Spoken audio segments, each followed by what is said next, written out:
في 2012 نزل فيلم المصلحة، بطولة مشتركة بين أكتر اتنين مكسرين الدنيا في الوقت ده، أحمد عز وأحمد السقا. بس كل واحد من الاتنين عمل دور جديد عليه خالص. كل واحد من الاتنين خرج من الحتة اللي كان محطوط فيها بقاله فترة. يعني أحمد عز كان لسه خارج من ملاك اسكندرية وبدل فائد والرهينة والشبح، وكان دايما متحجم في حتة الجان اللي كله بيجري وراه وما بيطلعش منه الغلط. ففيلم المصلحة تحدي جديد ليه، هيعمل تاجر مخدرات ومافيا المرة دي. واحمد السقا خارج بقى من ادوار كتير ما بين افريكانو وتيتو وحرب ايطاليا والديلر وابراهيم الابيض. ازاي هيعمل دور الظابط؟ هو بص يركب عليه جدا، وشفنا حتة منها في 2010 في مسلسل عايزة اتجوز. هو السقا هيئته ظابط اصلا. ساندرا نشأت شاطرة جدا، يعني دايما تخوض تحديات جديدة. يعني في مسجون ترانزيت البطل احمد عز، ونور الشريف اللي اصلا شغلانته ان نور الشريف مش بطولة مطلقة، ده مساند. فالتوتال كده ان ساندرا نشأت بتحب تخوض دايما تحديات جديدة وبتنجح في ده. افتتاحية الفيلم بادئ وفي كام جملة كده مكتوبة وكليشيه قوي، وليه هذا العمل ليس مقتبسا والكلام ده. بس طبعا المشاهد عارف كويس قوي الكلام على مين يعني، بس هما دايما بيكتبوا كده عشان موقفهم القانوني يبقى كويس وما يحصلش مشاكل بينهم وبين حد من سينا مثلا يعني.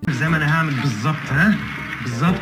لان الفيلم ببساطة اكتر مشاهده اتصورت بجد جوه سينا. ده تحدي تاني برضه لساندرا، وهي الواقعيه. سينا بطبيعتها التصوير هناك صعب جدا ومرهق كمان، ومش هيبقى تصوير عادي، ده هيبقى فيه اكشن كمان، وانت شايف الجو عامل ازاي. وطبعا احمد السقا فمفيش دوبلير، بيعمل المشاهد الخطيره بنفسه. في ابراهيم الابيض هو اللي كان والع اصلا، هو اصر على كده انه يعمل الدور بنفسه. هو دايما غاوي فرهاده اساسا. سرقه الكاميرا، احمد السقا ممثل تقيل بعيدا عن الكلام الشخصي، بس ما تفهمش اغلب اللي بيظهروا معاه بيعرفوا ياخدوا الكاميرا منه. يعني في ابراهيم الابيض عمرو واكد كان واخد الكاميرا كده من احمد السقا عادي، وفي فيلم الديلر خالد النبوي اخد الكاميرا منه برضه، وفي المصلحه كذلك. يعني احمد عز بتركيب الكاركتر بتاعه مش مبين احمد السقا قد كده. ما تفهمش يمكن عشان جدع بزياده فبيسيب الكاميرا كده، ولا هم اللي اشطر منه، مع انه ما يقلش حاجه يعني، بس قشطه. تركيب الشخصيات، عندنا اكتر من شخصيه في الفيلم، والصراحه كل واحد في مكانه الصح، مفيش حد دوره كبير عليه ولا حاجه. كل واحد واخد مساحته اللي يقدر يبين فيها ابعاد الشخصيه.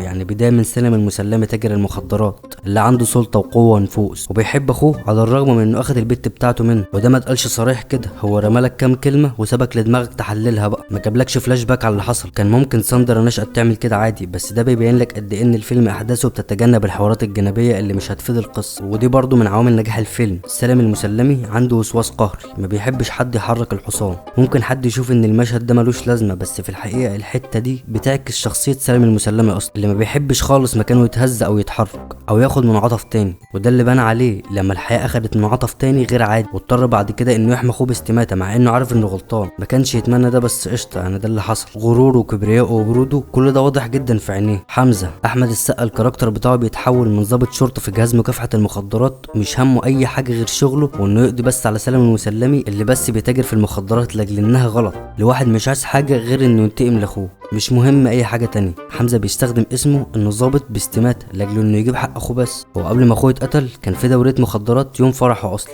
وده يوضح لك قد ايه لما اخوه كان عايش ما كانش همه اي حاجه غير شغل، بس لما اخوه اتقتل بقى عايز ينتقم وخلاص، ومش همه اي حاجه غير انه ينتقم. سليمان المسلمش، مش هكون بكذب ولا ببالغ خالص لو قلت ان محمد فراج احسن اداء في الفيلم كله. يعني كل مشهد من مشاهد محمد فراج ممكن الحته دي بس اللي ركز عليها. اكتر واحد في الفيلم اتقن اللهجه الثانويه. هنا في الشهر مع اصحابي اسافر وين يا سالم بجداره. يعني الواحد حاول انه يمسك عليه غلطه في كلمه في تون صوت حتى مش لاقي. محمد فراج ابدع جدا في الفيلم اكتر من الابطال نفسهم. هو دور جانبي بس كان ممتع، ومن غيره القصه ما تكملش خالص. هو العمل الاساسي اللي بيحرك الاحداث اصلا. سليمان المسلمي بيبان قد ايه انه اناني ومش همه غير نفسه. يعني خد زينه اللي كان اخوه بيحبها اصلا، ولما سالم خيره بين انه يهرب لوحده ولا يجيب له شاديه قال له لا خليني لوحدي احسن. هو حتى ما بيحبهاش، بس انانيه منه لارضاء شهواته. لما كان بيهرب من الكمين ما كانش بيهرب غير عشان نفسه، مفكرش في العواقب اللي ممكن تحصل. سليمان هتلاقيه بيفكر خطوه واحده بس لقدام، وبعد كده يسواها اللي يسويها. سليمان ما عندوش ولاء بنص جنيه لاي حد، حتى لسالم اخوه، ووجوده جنبه لاجل حمايته. محمد فراج قدر يحول نقطه القوه والغرور اللي عنده لنقطه ضعف وخوف شديد. محمد فراج قدر بتمثيله يظهر جوانب كتير عن شخصية سليمان، سواء باللهجة او نظرته اللي دايما مش في عين اللي حواليه، وسارحة كده للحياة والحرية اللي هتتقلب ضده بعد كده. صوته الواطي اللي بيتكلم بيه سليمان من خوفه واحترام المزيف ليه. دايما سالم عايز يشد سليمان في الشغل ويخليه يتعلم التجارة، بس سليمان عايز ياخد جنب. في البداية حمزة كان عايز سالم المسلمي يتحبس على فعله لجريمة زي تجارة المخدرات، بس كان كل ده من غير بريدج لغاية لما ظهر سليمان واللي عمله. سليمان ممكن نقول انه كان فاكهة الفيلم باختصار، يعني ظهوره قليل بس بيشد لانه كان اكتر واحد مذاكر الصراحه. ابو فياض صراحه عبد الله دايما متنوع وشاطر قوي. هو ما ينفعش يعمل بطوله خالص، الا انه اي عمل بيدخل فيه بيديله طعم وبيعرف يجسد الشخصيه حلو قوي. يعني دوره في ابو فياض كان في غايه الابداع. شخصيه ابو فياض شخصيه مركبه ومعقده قوي. يعني لما بيكون مع سالم المسلمي بتلاقيه مفيش اوفى منه في الحياه، مخلص لسالم ولبيته ولشغله، واللي قرب منهم ممكن يقتله. ما هو اصل مش اي حد هيقدر ياخد الثقه المطلقه من سالم المسلمي، لكن ابو فياض كل الثقه، وده لانه قديم برضه. ابو فياض هتلاقيه ذكي جدا، قادر انه يحلل الموقف بسرعه. ممكن جدا كان السيناريو يتحول ونشوف ابو فياض بيتعاون مع الشرطه عشان يوقعوا سالم المسلمي، بس الشرطه عارفه انه مستحيل يشتغل معاهم اصلا، وده لانه وافي جدا لسالم. طول الفيلم كاركتر ابو فياض ماشي على نفس الخط، لا بيعلى ولا بينزل، ما بيتاثرش بالاحداث، وده تلاحظه قوي في تون صوته اللي ماشي برضه على خط واحد كده. في الحقيقه رغم قوه شخصيه سالم الا انه ما يقدرش يكمل شغله من غير ابو فياض.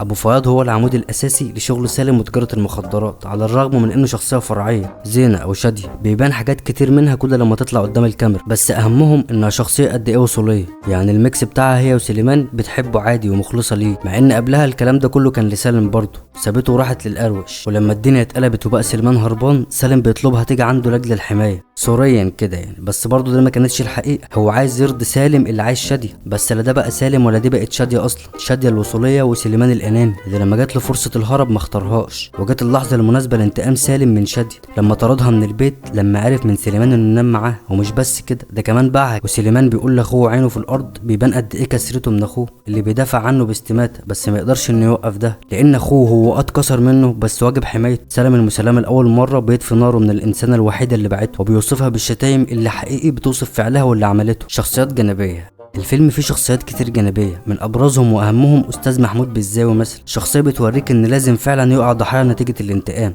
ضحايا كمان ملهمش ذنب بس لازم ده يحصل. حنان ترك ضحيه برضه لزوج مستهتر بحياته ومش همه حاجه غير شغله، وفضل مستهتر برضه عشان يجيب حق اخوه. كندا هي الزوجه المصلحه اللي جوزها بيستغلها لمصالحه الشخصيه وبس، اذا كان بانتقام او تضليل حد او تخليص شغل او ارضاء شهوه، مصلحه.